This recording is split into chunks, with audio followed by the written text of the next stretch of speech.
নমস্কার সবাইকে, আমি সোনিয়া আবারও চলে এলাম একটি নতুন ব্লগ নিয়ে। আজকে ৭ই মে, মানে আজকে আমার মায়ের হচ্ছে ৫ বছরের বাৎসরিক। ৫ বছর হয়ে গিয়েছে মা আমাদেরকে ছেড়ে চলে গিয়েছে। তবে আমি বাবার বাড়িতে আসলে আজও মনে হয় মা যেন এখানেই আছে। মায়ের বানানো এই বাগানে যখন গাছ ভরা ফুল দেখি তখনও মনে হয় মা যেন দেখে হাসছে। মা হচ্ছে আগেই বলতো, এই যে গাছগুলো লাগিয়ে যাচ্ছি, যখন আমি থাকবো না তোরা দেখবি আর আমাকে মনে করবি। সত্যি এই গাছগুলো দেখলে এখনও মায়ের কথাই মনে পড়ে। যাই হোক, এখন হচ্ছে আমরা আমাদের লাঞ্চটা সেরে নিচ্ছি। আমি আজকে লাঞ্চ করব মাছ ভাজা দিয়ে। আমার কেন জানি না মাছ ভাজা খেতে এখন খুব ভালো লাগে। আমার যখনই আমি খেতে বসি আমি এরকম টুক করে মাসিকে আগেই বলে রাখি যে একটা মাছ ম্যারিনেট করে রাখতে, শুধু নুন আর হলুদ দিয়ে আমি খেতে বসার সময় এইভাবে টুক করে ভেজে নিয়ে খেয়ে নিই। বাবা আর দিদিদের জন্য মাছের ঝোল করে রাখা হয়েছে, আর এখানে হচ্ছে মাছের ডিমের বড়া হয়েছে। আর হচ্ছে আজকে মেনুতে আছে হচ্ছে স্যালাডটাকে আমি একটু বিট নুন আর লেবু দিয়ে মেখে নিয়ে খেতে পছন্দ করি, তাই খাওয়ার আগে ওটা মেখে নিচ্ছি। বেশি আগে মেখে রাখলে আবার ওটা শসাগুলো পুরো একদম নরম হয়ে যায়, তাই দেখে সঙ্গে সঙ্গে মেখে নিচ্ছি। অ্যান্ড এই হচ্ছে মাছ ভাজা হয়ে গিয়েছে, সাথে আছে কচুর শাকও আর ডালও। এখন হচ্ছে খেতে বসে পড়ছি।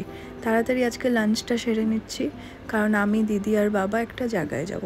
প্রতি বছরই আমরা মায়ের বাৎসরিকে কিছু একটা ডোনেশনের মতো করি, ছোটো মোটো। এবার একটু অন্যরকম কিছু প্ল্যান করেছে। বাবা আসবে, তারপর দিদিও এখন রেডি হচ্ছে। যত তাড়াতাড়ি ওখানে পৌঁছানো যায় তত ভালো। সবাইকে বলতে শুনেছি যে ছোট বাচ্চাদের মায়েদের বেশি দরকার পড়ে, বেশি প্রয়োজন পড়ে। ছোট বাচ্চা মাকে ছাড়া থাকতে পারবে না, কিন্তু এখন যত বড় হচ্ছি তত রিয়েলাইজ করছি যে মায়ের দরকার প্রতিটা বয়সেই পড়ে। চাই যতই বড় হয়ে যাও, যতই বৃদ্ধ হয়ে যাও, সবসময় মা বাবার যে একটা শেড, একটা বৃক্ষর মতো একটা শেড, ওটা হচ্ছে কোনো দিনও ফুরায় না। তারপর আমি আর বাবা আর দিদি বেরিয়ে পড়লাম আর পৌঁছে গেলাম ওখানে। খুব একটা বেশি দূর না আমার বাবার বাড়ির থেকে। ওখান থেকে আমরা হচ্ছে একটা এনজিওতে গিয়েছি, যেখানে হচ্ছে গরিব বাচ্চাদেরকে হচ্ছে খাওয়ানো হয়, ওদেরকে ফুড প্রোভাইড করা হয়। আমরা ওখানে গিয়ে দেখি যে ওরা অলরেডি বসে ওখানে ওয়েট করছে।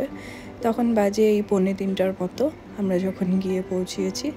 তারপর আমরা ওখানে গিয়ে তাড়াতাড়ি স্টার্ট করে দিলাম, কারণ ওরাও তো বসে ওয়েট করছে। ছোট্ট ছোট্ট বাচ্চাগুলো একদম দেখে এত মায়া লাগছে।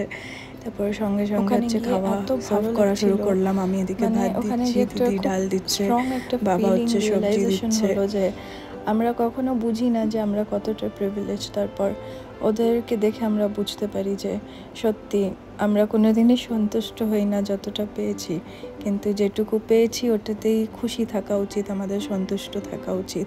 ওরা এত সুন্দর করে তৃপ্তি করে খাবার খাচ্ছিল, দেখে একদম মনটা এত খুশি হয়ে যাচ্ছিল। বাচ্চাগুলোকে এই এনজিওতে ফুড, তারপর free education, free tuition, free classes অনেক রকমের, এগুলো সব প্রোভাইড করা হয়। তো ওদেরকে এত ডিসিপ্লিনড, এত ভালোভাবে দেখে, খাওয়ার আগে প্রেয়ার করা, এসব এত সুন্দরভাবে, এগুলো দেখে ভীষণ ভালো লাগছিল।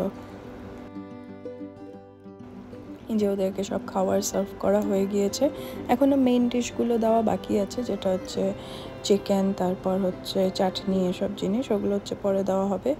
আগে হচ্ছে এটুকু খেয়ে নেবে ওরা। দেখুন কি সুন্দরভাবে বসে ওরা এখানে প্রেয়ার করছে খাওয়ার আগে, দেখে কত ভালো লাগছে। আর শুধু ওরাই না, ওখানে হচ্ছে 2টো বিড়াল, তারপর একটা কুকুর সেও ওখানে জয়েন করেছিল।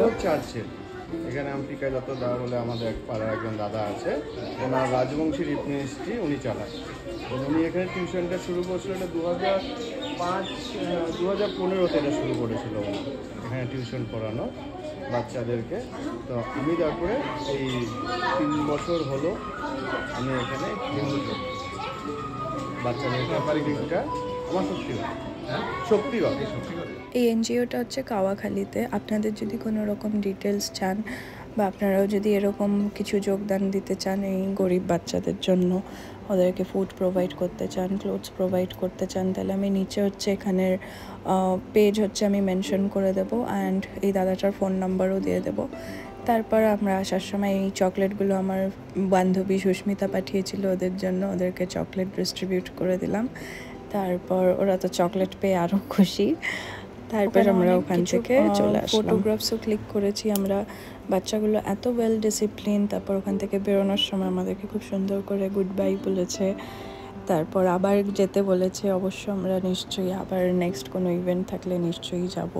ওদের সাথে এইভাবে গিয়ে সময় কাটাতে ভীষণ ভালো লাগে, কি করে টাইম কেটে যায় বোঝাই যায় না। তারপরে তো বাড়িতে চলে আসার পথে বাবা তখনও লাঞ্চ করে নেই, আমার আর দিদি। তারপর বিকেলবেলা অর্ণব আসে, তারপর আমি আর অর্ণব বেরিয়ে পড়ি। আমি আর অর্ণব হচ্ছে প্রায় এই গোশালাতে গিয়ে বা রাস্তায় হচ্ছে নন্দীকে খাওয়াই। তো মার নামে একটা ডোনেশন করে ছোটো মোটো, তারপর এখানে হচ্ছে আমরা এখন নন্দীকে খাওয়াবো। ওদের ওখান থেকেই খাবার দেয় ওরকম চেলে। অ্যান্ড এই গোশালাতে হচ্ছে এত সুন্দর একটা মন্দিরও করা আছে, আপনাদেরকে দেখাচ্ছি আমি মন্দিরটা।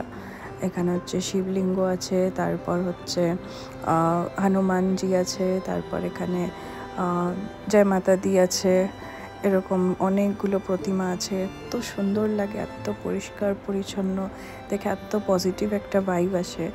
তারপর ওখানে প্রথমে হচ্ছে ঠাকুরের দর্শন করলাম, তারপর হচ্ছে আমরা গিয়ে ওখানে নন্দীকে খাওয়ানো শুরু করবো। আর আবার আমি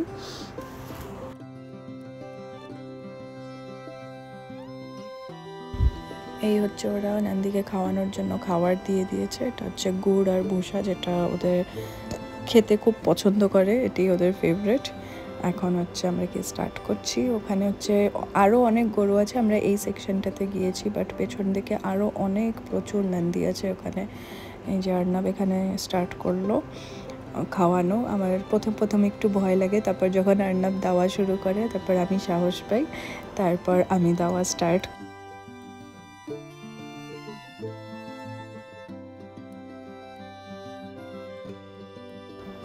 এই এখন আমিও কনফিডেন্স পেয়ে গিয়েছি, আমি এখন ওদেরকে খাওয়াচ্ছি। দেখুন কত টেস্টি করে খায় ওরা এইভাবে। অ্যান্ড অনেক সময় তো দুটো গরুর মধ্যে এরকমভাবে মারপিটও লেগে যায় খাওয়ার জন্য, but all over it was very nice experience. আমি এটা প্রায়ই করে থাকি। তারপর ওখানে দেখি অনেকগুলো নতুন ছোট ছোট খরগোশ এনেছে, তারপর খরগোশগুলোকে গিয়ে দেখছিলাম। ওরা খাওয়া দাওয়ায় অতটা ইন্টারেস্টেড ছিল না, ওরা ওখানে চিল করছিল, উপরে ফ্যান চালানো ছিল। অনেকগুলো খরগোশ এনেছে এখানে দেখুন, আগে কিন্তু এটা ছিল না। লাস্ট আমি এখানে গিয়েছিলাম হয়তো জানুয়ারি কি ফেব্রুয়ারিতে, তখন কিন্তু ছিল না। তারপর আমি আর অর্ণব বেরিয়ে একটু চা খেয়ে বাড়ি চলে এলাম। আজকের ব্লগটি এখানেই শেষ করছি। আশা করছি আপনাদের আমার আজকের এই ছোটো ব্লগটি দেখতে ভীষণ ভালো লাগলো। যদি ভিডিও ভালো লেগে থাকে নিশ্চয়ই লাইক শেয়ার এবং আমার চ্যানেলটিকে সাবস্ক্রাইব করে দেবেন। আপনাদের সাথে দেখা হবে আবার আগামী ব্লগে। আপনারা সবাই ভালো থাকবেন এবং সুস্থ থাকবেন। বাই।